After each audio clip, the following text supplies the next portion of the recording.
Alright, welcome back to the channel, everybody. I apologize, this project has been taking a lot longer than I wanted it to. I've been real slow, but with summertime I've been working a lot. I just haven't had a lot of time to work on this. There's been some snags and delays on getting the axle tubes back. The guy at the machine shop got swamped. I just got them back 2 or 3 weeks ago, and I just even had time to mess with this. So even if he would have got them done sooner like he was hoping to, it still wouldn't have got done any quicker than it has been now. And you know, I'm very fortunate because he got that done for me. He's very reasonably priced. I'm lucky to have him do work for me, so I'm not complaining.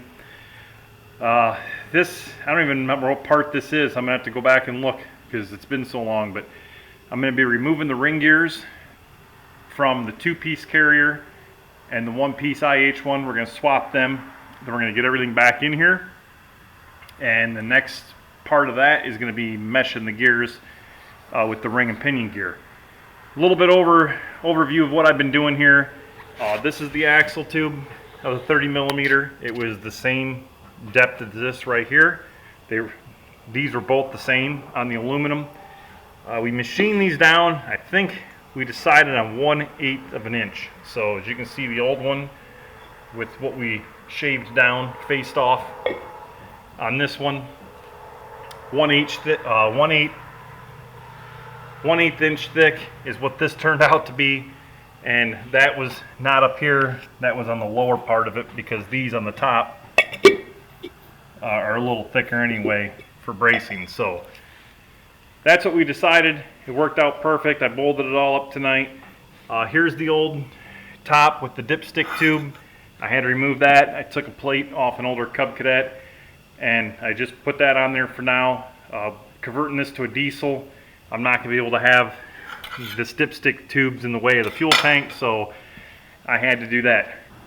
To get started on this episode of what we're doing, the last time I did one of these I used 2x4s. They were not as sturdy, so I went with just a couple pieces of 4x4 posts I had. I cut them down. I took a 1-inch drill bit and drilled this out, and I'm going to show you why I did that. For removing the ring gear, there's 2 ways you can do this. You can grind the tops of these rivets off, which I tried that on the last one with one. I just didn't like the results. It eats a little bit of the carrier up. It's not a big deal, you're never going to see it, but I just didn't like it. I tried it on one or two, I can't remember, and then I just decided to drill them out. So I think drilling it's easier. It might not be easier, it might be a little more time consuming, but I think in the end it's the better way to go. So what I did is I set up these 4x4 posts and I drilled that hole there, so when I have these rivets I can line them up over that hole. I'm going to drill these with a 5/16 drill bit. I'm going to use a center punch. I'll show you that here with a sharp end. I'm going to try to get dead center in there as much as I possibly can to get, you know, an indent started for the drill bit. And all you really have to do is just drill all this out and take the top of this rivet off right here. And then once you get that done, you can use a little bit of heat. It doesn't take much. I just think the heat works better. You take another punch like this with a larger hammer and you can hit these and you can pound them out. You could use a press as well. I just think on the floor on some boards, knocking them out with a punch is easy enough. And the reason I like the wood is with these ring gears, when you're smacking on this, you know, the wood's a lot softer. You don't have to worry about hurting anything. And it keeps the carrier up off the ground, 4x4 posts, so you don't have to worry about anything hitting and smacking that. So with the hole there, the whole point about this is you could turn it this way and smack, but when you're beating something with a hammer really hard, I didn't want to take a chance of cracking the carrier or anything. So by having it on the wood like this, when you're hitting on it, you got pressure on the wood. I just think it's a little safer way to go. I don't know if it would break, but that's just the way I did the last one, so that's the way I'm doing this one. And I just feel it's a better way to go. So Let me set the camera up. I'll show you how I'm going to mark these, and then probably tomorrow or the next day I'll take it and put it in the drill press. We'll drill these out and pound these out. Alright, now this is a very important step of doing this, and what you want to try to do is get this most in the center you possibly can, because with these rivets being rounded, when the drill bit starts in, you might hit to the left or right, and it's just not going to work as well. It's easier if you can get it started directly in the center. When you drill, this part will come off, and then it leaves a nice flush part of the rivet when you go to punch it out with the larger punch. So with this punch, center punch, you try to find the middle as close as you can. You don't need a very large hammer, just enough to tap them. Hopefully the camera will pick that up. And that one was a tad bit off. Like I said, it's sometimes hard judging it and getting it just perfect with a round rivet, but that's all you do. You go around each one of them, and that's even including this one, and then we'll go drill these out.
Alright, so I got the rivets drilled. This one went real smoothly. Everything, all the tops, the heads that came off on this one. Here there's a couple rivets that the drill bit went in a little bit crooked, but I'm going to show you that's real easy to take care of. Like I said before, you can grind these, but grinding sometimes, it's a cosmetic thing. It's really not going to hurt anything. I just prefer to drill them. I will say it is easier to use a smaller bit to drill first and then use a bigger one to try to take the top of the head off. It just, if you're trying to use a big bit at one time, sometimes starting it, even with the center punch, it doesn't work all the way. So I'll show you how to go ahead and remove these if you don't get them all the way, and then we'll go ahead and start punching these rivets out and remove the ring gear.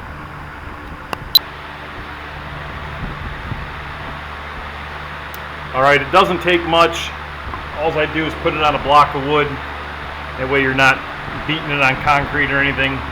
You can do it on a workbench, but for me, being on the floor, it's a little more sturdy when I'm hitting it. But you just take a chisel very lightly. They come right off. Here's the 4x4 post that I had. I drilled the hole in, 1-inch hole. Like I said, that rivet will go right over that to where when I hammer it, it gives somewhere for that rivet to come out. As you can see, these boards are already nicked up, and this just helps protect your ring gear when you're hitting it, pounding these out so you don't damage it. Now today I'm using a larger hammer. You don't really need a hammer this big. I'm not using this to swing extremely hard on it. It's just easier for me to hit it and tap it, and it gives you more surface area with a small sludge like this.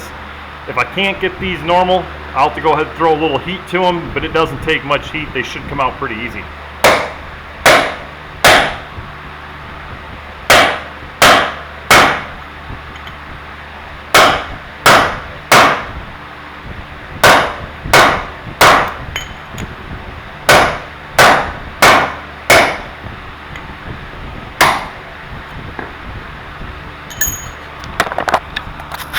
And there you go.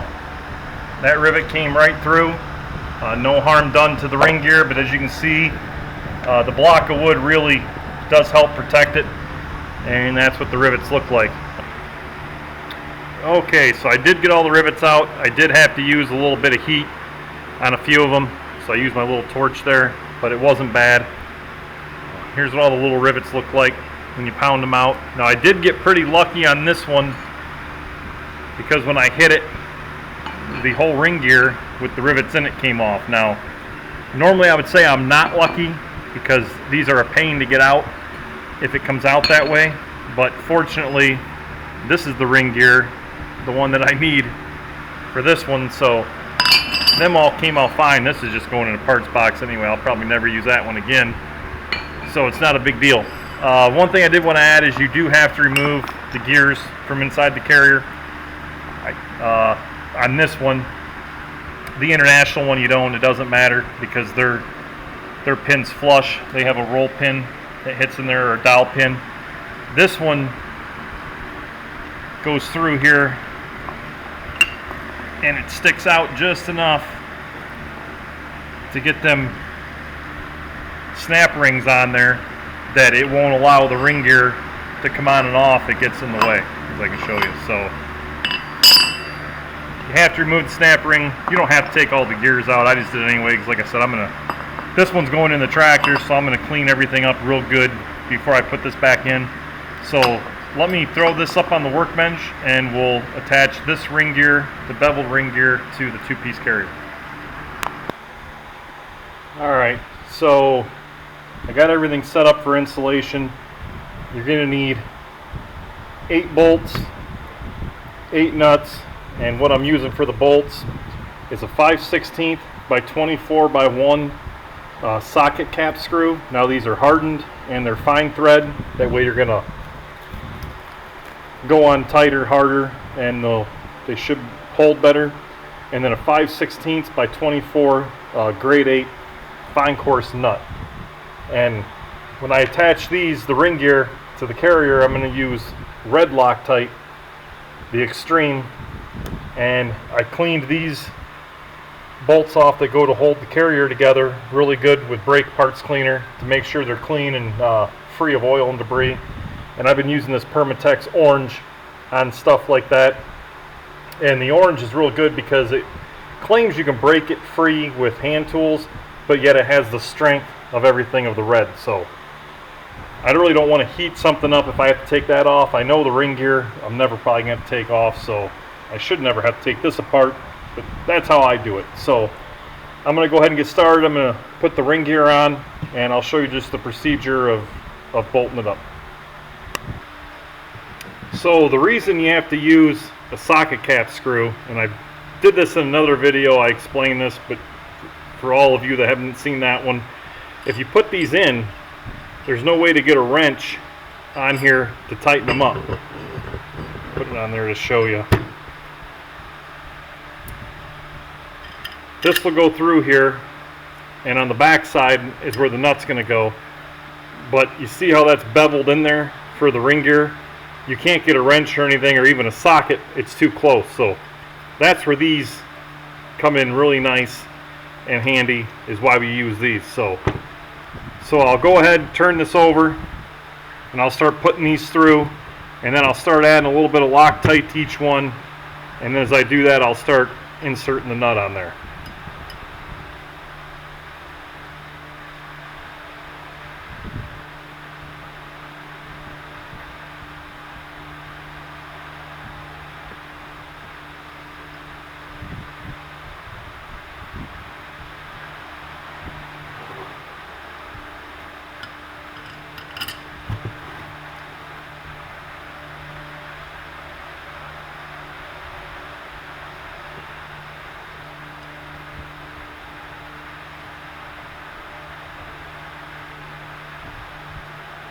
Now I'm going to go ahead and get all these started in here, and then I'll show you from there.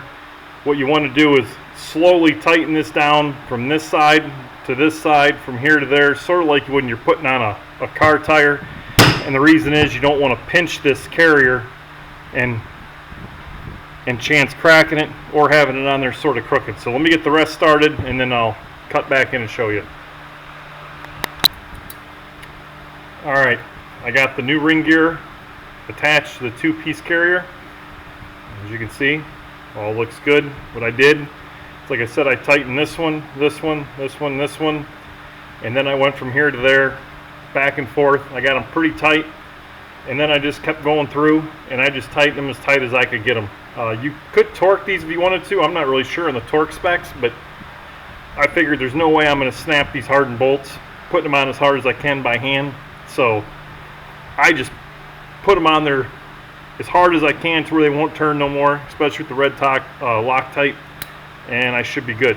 So I'm going to go ahead and put all this stuff back together in here, reattach this pin and everything, and then we'll put the top piece of the two-piece carrier on, and we'll go from there. Okay, so there we got it. Two-piece carrier, ring gear swapped. This is ready to be dropped in this rear end. This is certainly heavy duty. Now, I was going to continue on with this project and show you guys marking the ring gear with the pinion and everything, but the problem is I was lucky enough to get this far today, so I don't know how long it would take me to finish the rest of this, doing this video. I'm on vacation this week, so I'm trying to get a lot of things done. So I'm going to end this episode right here, and then we'll do another part, whatever number I'm on, for the rest of it.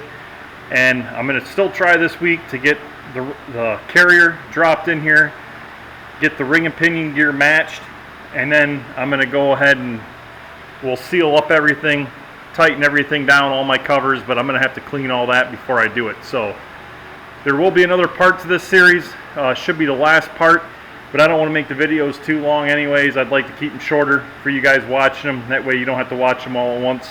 But I do appreciate you watching. Thanks for watching. There'll be more to come.